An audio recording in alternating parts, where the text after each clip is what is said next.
Hello friends, आप सबको मकर संक्रांति की बहुत बहुत शुभकामनाएं। हम बात करेंगे 16 जनवरी 2023 पे मार्केट कैसा ट्रेड कर सकता है। इससे पहले हम बात करते हैं 13 जनवरी 2023 पे मार्केट ने क्या ट्रेड किया है, क्या हमारे लेवल्स को रिस्पेक्ट दिया है या उसको ब्रीच आउट करके मार्केट एक नए लेवल नए जोन की तरफ जा चुका है। सबसे पहले अगर हम बात करें बैंक निफ्टी की, तो बैंक निफ्टी भी देखिए कल जो हमारा था वो लेवल कहीं से भी टच नहीं हुआ है। मार्केट ने हमारे इस लेवल को कहीं भी टच नहीं किया है, तो हमारी बैंक निफ्टी में कोई बाय कॉल नहीं बनी। यहाँ पे मार्केट ने कहीं हमारे इस लेवल के आसपास नहीं आया।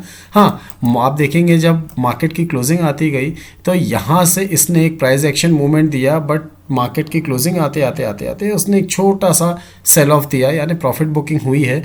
इतनी अच्छी रैली के बाद यहाँ जो मार्केट ने कंसोलिडेट किया है, इस कंसोलिडेशन के बाद अगर इतनी अच्छी रैली आती है मार्केट में, ऑलमोस्ट अगर आप बात करें तो यहाँ से 42,200 से यानी 42,100 से लेके 42,600 के आसपास की रैली, 500 पॉइंट की रैली के बाद उसने एक छोटा सा कंसोलिडेशन दिया और हमारे लेवल्स पे आसपास आके बंद हुआ है। बट हम ये देखते हैं कि मार्केट क्या पॉजिटिव है, मार्केट में आगे क्या मूवमेंट हो सकता है। तो अगर हम इससे पहले बात करें, इससे पहले हम बात करते हैं निफ्टी की कि निफ्टी ने क्या हमारे लेवल्स के हिसाब से मार्केट में काम किया है या नहीं किया है। देखिए हमारा जो लेवल था, आप अगर इसको ध्यान से देखें, 17,807 से लेकर 17,835 के रेंज पे बाय करना है। एग्जैक्ट 835 क्या इसने लो दिया और मार्केट ने यहाँ एक बहुत अच्छी रैली दी है। रैली की अगर हम बात करें 835 से लेके ऑलमोस्ट इसने यहाँ से करीब 150 से 160 पॉइंट की रैली दी है। 160 पॉइंट की रैली आने के बाद मार्केट ने हल्का सा कूल ऑफ, यानी आखिरी में प्रॉफिट बुकिंग होती है, तो वो प्रॉफिट बुकिंग के आसपास हमारे जोन के आसपास आके बंद हुआ है। अगर हम बात करें कल के लिए कि कल हमारा मार्केट कहाँ ट्रेड कर सकता है, यानी 16 जनवरी पर मार्केट क्या ट्रेड कर सकता है, कैसा ट्रेड कर सकता है, चलिए हम बात करते हैं बैंक निफ्टी की। तो बैंक निफ्टी का जो हमारा सेल जोन आ रहा है वो आ रहा 42,817 से लेके 42,738 और इसका स्टॉप लॉस होगा 42,000, इसका जो स्टॉप लॉस है वो 880 है। 42,880 के स्टॉप लॉस के साथ ज़्यादा बड़ा स्टॉप लॉस सेल साइड पे आपको नहीं है। इसका रीज़न है कि मार्केट यहाँ से एक बहुत डिसाइसिव मूव दे सकता है, वो मैं आपको आगे बताऊंगा कि यहाँ पे अगर हम मार्केट में किसी भी एक डायरेक्शन में बैठते हैं या हम स्टॉप लॉस बड़ा रखते हैं तो उसके ट्रिगर होने के भी चांसेस हैं। तो हम बात करते हैं इसके टारगेट्स की। टारगेट इसके आ रहा है 659, 606 एंड 541, यानी 42,541 जो हमारा अल्टीमेट टारगेट होगा सेल साइड पे। इन तीन टारगेट्स के कल हम सेल साइड में बैठ सकते हैं। बाय साइड की अगर हम बात करें तो बाय जोन जो हमारा आ रहा है 42,182 से लेके 42,265 का, इसका स्टॉप लॉस जो है 42,039 का है। तीन टारगेट्स के लिए हम यहाँ पे बाय पे बैठेंगे। First target 341, 394 and the last target is 42,441। इन तीन टारगेट्स के लिए कल हम मार्केट में बाय साइड पे बैठ सकते हैं। अगर हम बात करें निफ्टी की, तो निफ्टी का जो आपके लेवल्स निकल के आ रहे हैं, निफ्टी के आप लेवल्स देखिए, सेल जोन जो निकल के आ रहा है, सेल जोन जो आपका रहा है 18,165 से लेके 130, जिसका स्टॉप लॉस होगा 18,206 का होगा। तीन टारगेट आप यहाँ पे सेल साइड पे बैठ सकते हैं। First target 18,095, 18,071 and 18,035। अगर मैं बाय जोन की बात करें तो बाय जोन जो आ रहा है वो 17,885 से लेकर 930 के बीच में है। इसका स्टॉप लॉस होगा 834 का, बहुत छोटा स्टॉप लॉस है, 40 से 50 पॉइंट का। तीन टारगेट्स के लिए आप मार्केट में यहाँ पे बैठ सकते हैं। First target 955, 978 and 18,020।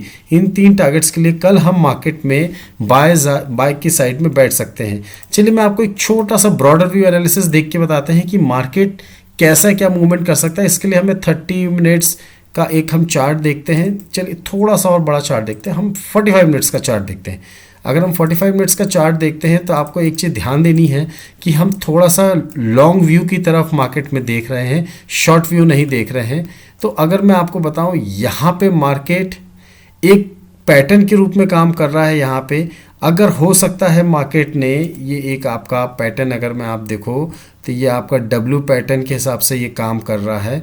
और अगर आप डब्ल्यू पैटर्न के हिसाब से अगर मार्केट ने कल कहीं पे भी इसके ऊपर 81,091 के ऊपर अगर मार्केट ने ट्रेड करना स्टार्ट किया, जो हमारा इसके बाद सेकंड टारगेट आएगा वो 18,200 का, यानी 81,100 का हम कॉल भी बाय कर सकते हैं। 91 के ऊपर ट्रेड करना स्टार्ट करता है, या हम निफ्टी भी डायरेक्टली बाय कर सकते हैं। 81,200 का टारगेट और 81,340 के टारगेट्स के लिए हम कल मार्केट में निफ्टी में बाय करके बैठ सकते हैं, या 1-2 दिन के स्विंग पोजीशंस के हिसाब से भी हम बाय कर सकते हैं।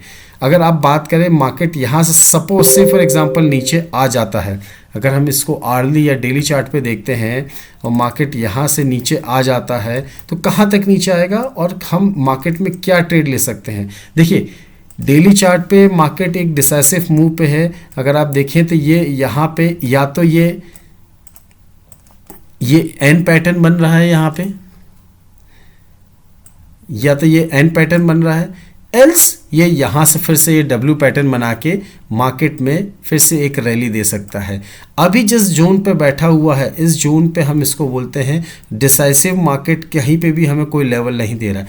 गलती से मार्केट ने यहाँ पे अगर हमें 81,380 के ऊपर अगर मार्केट निकलता है तो हम फिर से न्यू हाई की तरफ मार्केट में डेली चार्ट के अकॉर्डिंग स्विंग ट्रेडिंग के हिसाब से हम न्यू हाईस के आसपास जा सकते हैं। और अगर मार्केट ने ये एन पैटर्न की अगर मैं बात करूँ, ये एन पैटर्न बन गया और एन पैटर्न में कल इसकी क्लोजिंग कहीं पे भी 71,840 यानी 71,000 आप ऑलमोस्ट 800 के नीचे की अगर आपको क्लोजिंग मिल जाती है तो आपके लिए एक डोर्स ओपन हो जाएंगे मार्केट में नीचे की तरफ। नीचे की तरफ जो आपके डोर्स ओपन होंगे वो होंगे 71,463 के डोर्स ओपन होंगे। क्योंकि अगर आप एक चैनल में देखें, इसको मैं आपको एक छोटा सा चैनल बना के दिखाता हूँ। ये एक चैनल में यहाँ ट्रेड कर रहा है। अब इस चैनल के हिसाब से देखिए, जो पहले सपोर्ट था अब वो वही चीज़ रेजिस्टेंस में कन्वर्ट हो गई है, जो पहले रेजिस्टेंस था अब वो सपोर्ट में कन्वर्ट हो गया है। अगर आप इसको ऐसे देखते हैं तो ये एक चैनल है, पहले यहाँ पे ये इसको सपोर्ट के रूप पे ले रहा था, सपोर्ट लिया, फिर सपोर्ट लिया यहाँ पे, यहाँ से रेजिस्टेंस फेस किया था, फिर सपोर्ट लिया, एक छोटा सा जिगजैग विप्सॉस मूवमेंट दिया, फिर ये ऊपर गया, बहुत अच्छा मूवमेंट दिया, फिर वहाँ से इसने फिर यहाँ सपोर्ट लेना स्टार्ट किया और यहाँ से नीचे जब ये यहाँ से ऊपर की तरफ जाने की कोशिश कर रहा था तब ये रेजिस्टेंस फेस कर रहा था। जैसे ही इसने इस मार्केट को ऊपर निकाला ये फिर अपने इस अलग से लेवल पे आ गया है। तो हम मार्केट में बात कर रहे हैं कि कल अगर 71,840 या 800 के नीचे मार्केट ट्रेड करता है तो मार्केट में एक अच्छी खासी गिरावट आ सकती है। एल से डब्ल्यू पैटर्न बना के न्यू हाई की तरफ भी जा सकता है। अगर हम बात करें शेयर्स की तो उससे पहले मैं आपसे बात करना चाहूँगा कि अगर आपके पास डीमैट एंड ट्रेडिंग अकाउंट नहीं है तो डिस्क्रिप्शन बॉक्स में आपको लिंक दी हुई है, उसके through demat and trading account open कर सकते हैं। टेलीग्राम चैनल्स पर मैं आपको लाइव अपडेट्स देता हूं, तो उस लाइव अपडेट्स के लिए टेलीग्राम चैनल को ज्वाइन कर सकते हैं। और अगर आपको वीडियो अच्छा लग रहा है तो प्लीज़ इस वीडियो को लाइक करिए, शेयर करिए और ज़्यादा से ज़्यादा लोगों को बाय और सेल जोन के बारे में बताइए। अगर मैं बात करूँ फेडरल बैंक की, ये हमारे लिए कल के लिए एक बाय साइड का एक हमें मिल सकता है। मार्केट में हमें एक बहुत अच्छी मूवमेंट मिल सकती है। देखिए मार्केट ने क्या किया है, अगर आप गौर से देखें तो मार्केट ने यहाँ पे एक अच्छा खासा कंसोलिडेशन दिया है और कंसोलिडेशन देने के बाद फिर मार्केट ने बहुत अच्छी रैली दी है। एक बहुत अच्छी रैली मार्केट में हमें मिल चुकी है यहाँ पे। फिर इसके बाद बैंकिंग सेक्टर में देख सकते हैं हम कि यहाँ पे फिर से ये कंसोलिडेशन फेस आया है। कंसोलिडेशन फेस के बाद क्योंकि इसमें लास्ट ट्रेडिंग सेशन पे इसका ओपन इंटरेस्ट बहुत अच्छा खासा बढ़ा था और साथ ही साथ में इसने मार्केट में अच्छी खासी गेन दिखाई थी, 2 से 2.5% की गेन थी। तो हमारा इसमें जो टारगेट निकल के आ रहा है या हमारा जो इसमें लेवल निकल के आ रहा है 138 के ऊपर अगर हम इसको बाय करते हैं, 138 के ऊपर हमारा 138.50 के ऊपर हमारा जो बाय रहेगा एंड इसका स्टॉप लॉस रहेगा 134 का और इसके लिए जो हमारा अल्टीमेट टारगेट होगा वो 150 तक का टारगेट हम यहाँ से मार्केट में ले सकते हैं। 150 165 तक के टारगेट हम मार्केट में ले सकते हैं। वहीं अगर मैं बात करूं सेल साइड की तो आप श्रीराम फाइनेंस की तरफ ध्यान दे सकते हैं। श्रीराम फाइनेंस में कल एक छोटा सा पैटर्न बना है। मार्केट ने इतनी अच्छी मूवमेंट देने के बाद भी ये अपने हाईस को सस्टेन नहीं कर पाए। अपने कल के दिन इसने मार्केट में फिर एक अच्छा खासा लो बनाया, करीब 2 से 2.25% का इसने गिरावट दिया है। तो कल उम्मीद है मार्केट में कि ये अगर हमारा कहीं ना कहीं ये इस लेवल को यानी 1282 के नीचे ट्रेड करना स्टार्ट करता है या अगर हम इसको और प्यूरिफाई कर दें तो कल का जो लो है, लो के नीचे ट्रेड करना स्टार्ट करता है तो आपको ईजिली 1267 के नीचे अगर ये ट्रेड करता है तो ईजिली आपको 1240 से 1225 का लेवल्स भी आ सकते हैं।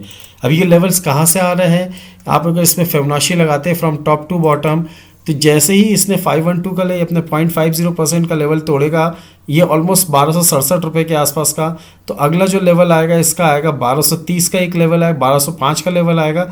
और अगर मार्केट ने और गिरावट बढ़ती है तो ये आपको 1150 तक भी आते हुए दिख सकता है। तो हमें ध्यान देना है कि हम मार्केट में जो ट्रेड कर रहे हैं वह ट्रेड हमारे लिए अच्छा हो, प्रॉफिटेबल हो। और मार्केट में ज़रूरी नहीं कि आप हमेशा market to be remain in the market वाली सिचुएशंस अभी नहीं है कि आप कुछ भी पोजीशन हो, बाय साइड पे हैं तो बाय से फिर सेल पे आ जाएं, सेल से फिर बाय पे आ जाएं।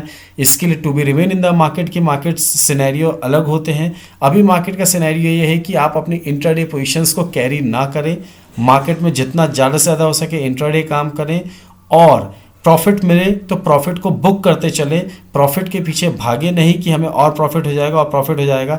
हो सकता है कि 100 सुनार की और एक लोहार के चक्कर में आपने जो 100 बार कमाया है वो एक बार एक लोहार में पूरा चला जाए। तो ध्यान दीजिए कि आपको मार्केट में जो भी ट्रेड करना है उसको स्टॉप लॉस के साथ ट्रेड करना है, प्लस प्रॉफिट बुक भी करते चलना है। और अगर आपको वीडियो अच्छी लगी है तो प्लीज़ वीडियो को लाइक करिए, शेयर करिए, ज़्यादा से ज़्यादा लोगों के पास इसको बाय और सेल जोन की जानकारी दीजिए कि ज़्यादा बाकी के लोग भी इसके बारे में इंफॉर्मेशन ले सकें। Thank you very much, and at last हमेशा की तरह हैप्पी ट्रेडिंग।